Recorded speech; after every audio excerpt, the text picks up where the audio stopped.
去到樂天超市，建議大家申請咗張會員卡先，過程都好簡單，只要掃 QR code 填寫翻啲資料，就可以有張實體卡同埋優惠券。優惠券仲可以即時使用，買滿指定金額可以送埋個環保袋。如果有任何問題，櫃位都會有中文服務員協助。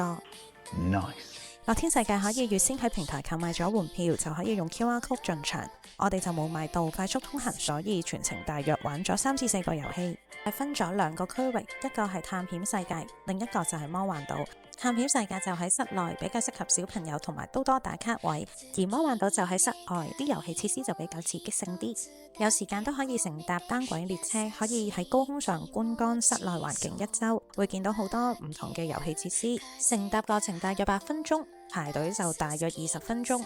有興趣都可以坐下望落樂園嘅風景，都別有一番風味。場內仲有服裝區，有校服，小朋友嘅王子公主衫就需要另外收費。